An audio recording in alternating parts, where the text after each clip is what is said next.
So we all know Ash has had plenty of chances to evolve Pikachu. Two huge notable episodes where the topic was actually brought up and even considered by Ash. I mean, of course he was never going to do it, and we're all glad that he didn't, seeing what this little Pikachu has gone on to do. He's become one of the strongest Pokemon in the world. But let's take a look at what could have happened if Ash actually did decide to pull the trigger and evolve Pikachu into Raichu.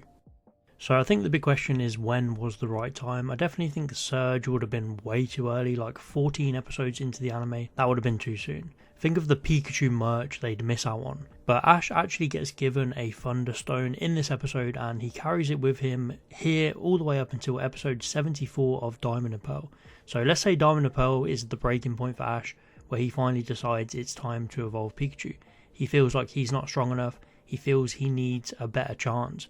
Paul constantly talking down about his training methods.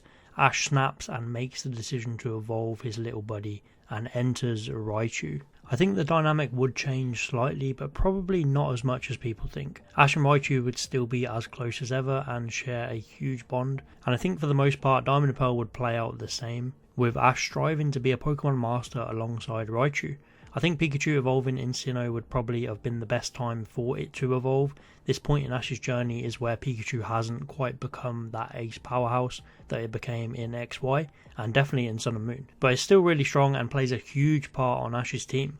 I think throughout Sinnoh it would just make Ash a bit harder to beat. Naturally Pikachu would get stronger if it evolved, and it would have just helped Ash out in a lot of the battles along the way, maybe coming closer against Paul. But for the most part I think Sinnoh would be the same, with Raichu and Latios taking each other down at the end. Black and White, however, is a tricky one because Pikachu shouldn't have lost to that Snivy, but I'm damn sure an evolved Raichu is not going to lose that battle, and no way he loses to Panpour either. So straight away Ash is off to a better start in Unova. He gets some early momentum, beating Trip and getting his first gym badges easier, and Trip basically becomes a joke from this point. No gloating, no in Ash's face, he just straight away respects him and what he's achieved, as it should have been anyway.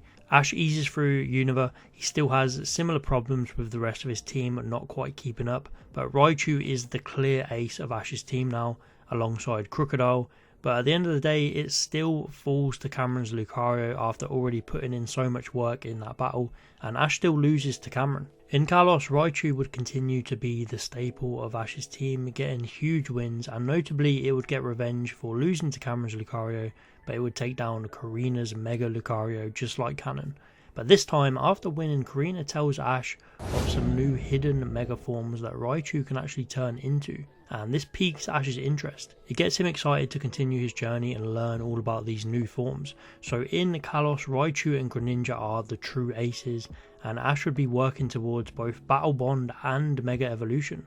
We would finally see the Mega Evolution that we all wanted Ash to get back in XY. And yes, I know Mega Raichu didn't exist back then, but it's my video, so who cares. Ash would go on a journey searching for these stones alongside Tierno, who is also interested since he owns a Raichu. And while Ash would find the Raichu Knight Y, Tierno would get the Raichu Knight Z.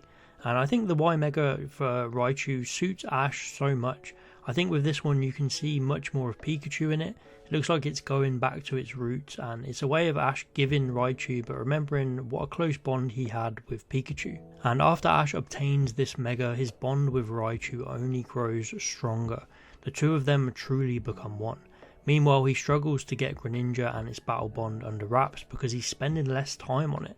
In the Kalos League it would go the same, but with one small change. Before Ash battles Sawyer, he would take on Tierno and they have a Mega Raichu clash where Ash wins. Ash then beats Sawyer as usual, but in the Kalos League finals against Alan, Greninja and Charizard's battle would be the same, and once again Greninja would fall. But where Greninja falls, Raichu picks up the slack. He comes in and Mega evolves into his Y form and he defeats Mega Charizard. Ash actually wins the Kalos League with the help of his partner Raichu and its new Mega form. Ash would then go to Alola and leave his Mega Rings at home. He wants a fresh start. He is the Kalos League champion, but this only makes him want to travel more and experience more. He feels his bonds with Raichu is closer than ever, and he wants to live within nature in Alola. And in Alola, Ash would meet Howl way earlier on, and Ash's Raichu and Howl's Raichu would have a fierce rivalry. Ash and Raichu would be blown away by the new Alolan form and wanting to learn more about it. and Hal would show off his stoked Spark Surfer to Ash, making Ash want to learn Z moves himself, only then learning that it's an exclusive to the Alolan Raichu, and Ash's Raichu can't use that Z move. Also, since Ash's Pikachu evolved, he wouldn't be able to use 10 million volt Thunderbolt, which is a pretty big downside. Ash feeling a bit bummed out that Raichu can't use that Z move. On his trip to Kanto, Ash decides to bring back his Mega Stones to show all of Alola what he can do with Mega Raichu Y, and he goes on to use it throughout the series in place of Z moves. Ash does dabble with Z moves for all of his other Pokemon, and that remains the same as the main series, but the move that made him and Pikachu so famous in Alola is gone. But in its place is this mysterious Raichu Y form that is so rare in Alola, and people are blown away by it every time they see it. Ash would go on to stomp most of the competition, and he would win the Alola League just as he did before, making back-to-back leagues for Ash, which is awesome. However, without Ash fully embracing the ways of Alola and Z moves alongside Raichu, he would actually lose to Professor Kukui. Mega Evolution just wasn't enough to overcome Tapu Koko in this timeline, and although it doesn't set Ash back that much, it makes him feel he should have learned a bit more about Z moves here. And damn, I feel bad for erasing such a pinnacle moment for Ash here, but something's got to change. Without Pikachu, Ash struggled to fully relax in Alola and learn all he could. He relied on Mega Evolution and Raichu's powerful form way too much. Into Journeys, and with plenty of experience and 2 regional leagues to his name, Ash decides to enter the Pokemon World Championship. He climbs his way up the ranks and he gets a super cool Raichu matchup against Vizquez, where once again he shows off his Mega Evolution, still heavily relying on Raichu Y's form. But the two of them are very powerful together. He works his way through the ranks, with Raichu carrying this team, but other members like Sirfetch'd and Lucario still holding their own. He's truly assembling a powerhouse team here, and he even has another Pokemon capable of Mega Evolution in Lucario, but in this timeline he doesn't bother to learn about any of the other gimmicks.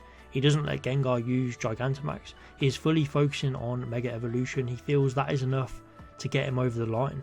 And then we get to the Masters 8 and it's mostly working for him. His pure power is ripping through the competition. Mega Raichu takes down Steven's Metagross. Mega Lucario takes down Cynthia's Garchomp, as happened in canon. But then we get to the final battle against Leon. All of a sudden Ash has only the use of one gimmick against Leon's Gigantamax Charizard. Is it enough? In canon, Ash was gifted use of all 3. He put everything he learned and he heavily relied on Pikachu's 10 million volt Thunderbolt. This time he has none of that. He manages to hang in there the whole battle. Lucario is taken out. Both Ash and Leon are down to Charizard and Raichu. Neither of them have used their gimmick yet. Ash bets it all on Mega Raichu Y, and Leon with his trademark one-shot king Gigantamax Charizard, and despite giving everything they have, Ash loses the battle. It wasn't enough. The extra gimmicks weren't there to push him over the line, and Gigantamax Charizard defeats Mega Raichu Y. Ash doesn't become the world champion. I guess a pretty somber note to end things, but Ash's Pikachu is just so perfect for him, and the reason they won the Pokemon World Championship is because of Pikachu. The reason they thrived in Alola, where in my opinion Ash's Pikachu was the ace, was because they took the time to learn the ways of Alola, and yeah, Z moves was a big part of that. This Pokemon without the 10 million volt Thunderbolt just isn't right. So I think if Ash evolved Pikachu, yeah, it would be cool seeing that we've got a Mega Raichu Y form, but at the end of the day, it wouldn't be worth it. Ash and Pikachu are forever bonded, they are one of a kind, and he never needed to evolve it.